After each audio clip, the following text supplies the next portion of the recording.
Welcome to RedHeadTakes, where today we are going over to the great Sterling Sharpe's career from start to finish. This is going to be a new series on my channel. I think I'm going to start with Sterling Sharpe and then go through there, going through careers of various players. You know, a la the hockey guy who does for NHL. No one's ever done this for NFL players, so I figured why not? I'll jump in on the bag. Full credit goes to the hockey guy. But let's get into it. Let me know what you think down below. Otherwise, let's get into it. Starting with, he was drafted in 1988, first round pick, 7th overall, I believe, out of South Carolina. Now, even from the start, he looked to be one of the better up and coming wide receivers you're going to see, especially in the 80s.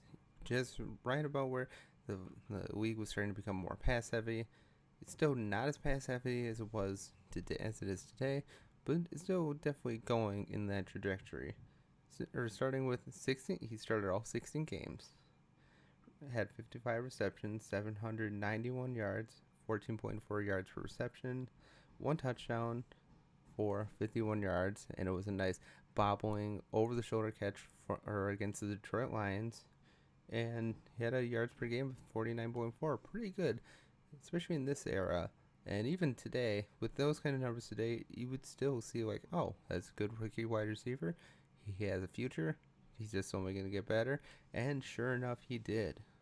Because next season, 1989, again, started all 16 games, 90 receptions, 1,423 receiving yards, 15.8 yards per receptions, 12 touchdowns this time, 79-yard long, 88.9 yards per game, one All-Pro number one selection, and a Pro Bowl selection. So yes, he was a All-Pro wide receiver in his second year in the league with the Green Bay Packers. And this was before Favre. This was when Majkowski was catcher, the great Don Majkowski, who was not the greatest quarterback of all time, but he certainly had his moments in Packers history and deserved to be remembered as such. He had a great year. Of course, the Packers didn't do anything as far as playoffs go because this year they were 4-12. They were really bad.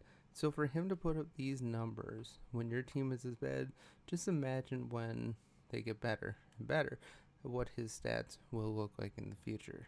And we continue to get better. Now next year, 16 games started once again. That's no mistake.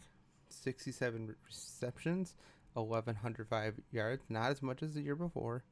16.5 yards per reception for only 6 touchdowns this time. 76-yard long, 69.1 yards per game, and a Pro Bowl selection. So not as good. I think if I remember right, the Packers were a little better, 6-10, I believe. But he didn't have as good of a year, but he was still over 1,000 yards. There were almost 100, or there were around 67 receptions. He was still a great wide receiver. He still got into a Pro Bowl, just wasn't able to get to that All-Pro selection again this year. But don't worry, he's still going to be getting better. Next year, 1991, again, 16 games started. 16 games started. Remember that number because it's important. 69 receptions, 961 receiving yards, 13.9 yards per reception, 4 touchdowns, 58 for a long, 60.1 yards per game. No Pro Bowls, no All-Pro selection this time. So, again, kind of another down year. Just the past couple years during this time, Majkowski wasn't as good. He just wasn't as good.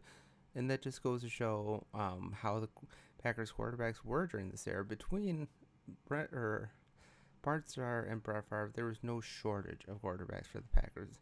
I mean, the Packers for a long time, when it came to quarterbacks, were like the Bears are now. Just always a new quarterback. They all sucked, just like Caleb Williams will. But eventually they're going to get better. We know which quarterback's coming. And it'll show in the next year. Because after this year, Matt Majkowski got hurt. And then Favre, of course, came in for him, took the job basically, and then the rest is history. Because next year, 1992, again, 16 games started. 108 receptions, 1,461 receiving yards. career high. 13.5 yards per receptions, 13 touchdowns, 76-yard long, 91.3 yards per game, another All-Pro 1 selection, and another Pro Bowl. Again, this was the first year with Favre. Favre was great and really opened up the Packers offense. Still didn't do too much as far as the season goes. I believe they were 9-7 this year. But a great year. One of the best receivers in the league. Arguably the best receiver in the league. And I should point this out. What makes Sterling Sharpe such a great receiver is that not only does he have the hands, not only can he get open, not only was he unguardable, but also because he was willing to go over the middle. He was one of those receivers that went into the middle where the linebackers are and had no fear. He had no fear and he could catch anything. He could take any hit and he would still get back up and start playing again. This is so unlike a lot of wide receivers today who dink and dunk, who try and go long, who are afraid to go to the middle because they're going to get hit. Sterling Sharpe wasn't like that. He was a man's man. He was going in the middle and arguably deserves to be one of the best receivers in the league at the time. And next year, 1993, again, 16 games started, 112 receptions, 1,274 receiving yards, 11 point yards per reception, 11 touchdowns, 54-yard long, 79.6 yards per game, All-Pro 1, Pro Bowl as well. Again, great wide receiver once again. I believe he was he was best wide receiver in the league again. Again, his receiving yards went down a little bit, but that's fine. He still had 11 touchdowns, still had a great long.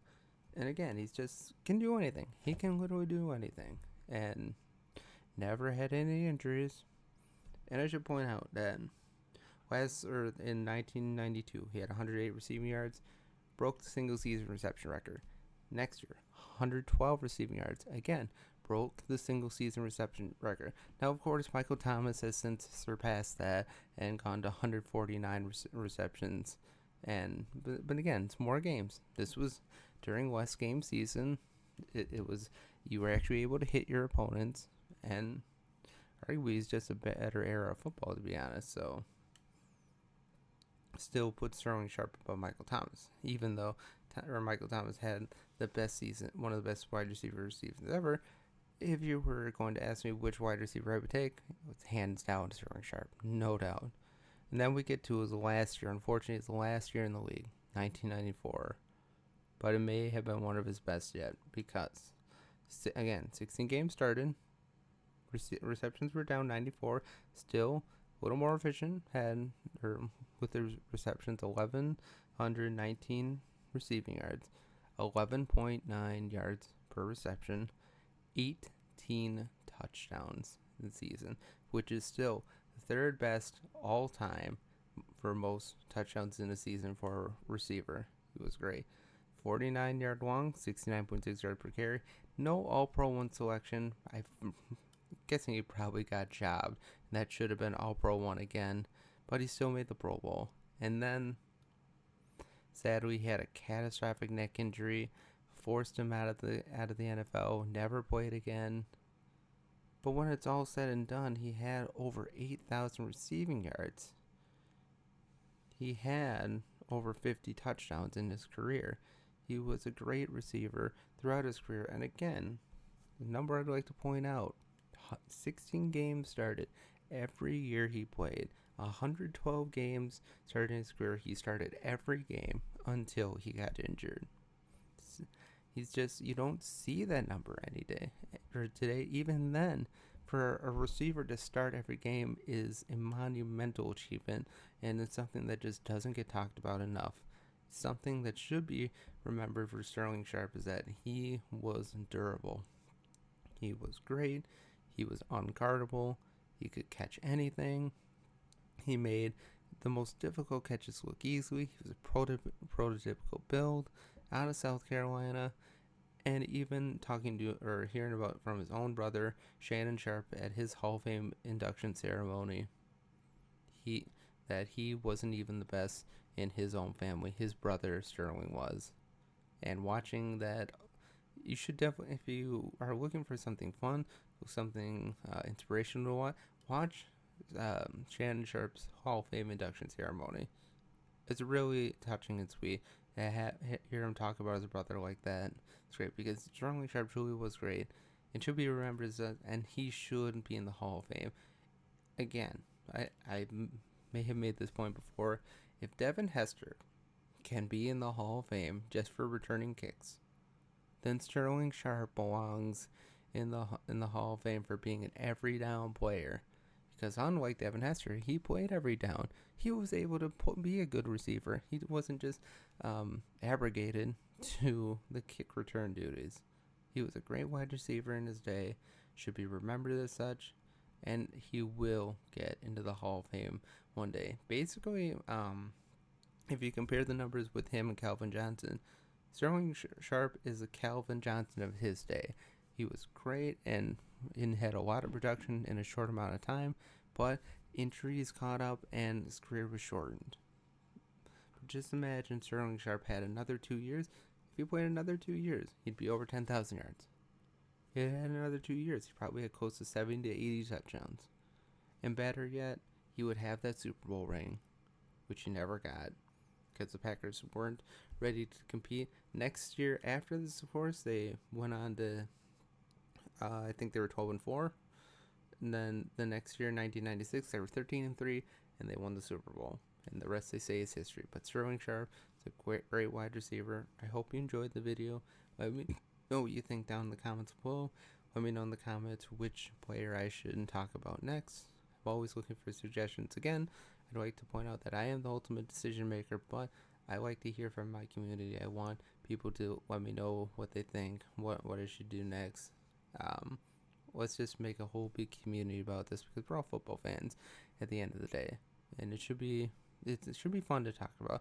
Don't always need to be adversarial about it. It's just something fun. It's just something fun to talk about, and that's not something you can say every day in this world. The world is pretty messed up, but in this little corner of the internet, I try to make everybody's day a little bit better. But let me know what you think. Have a great day, and as always, God bless.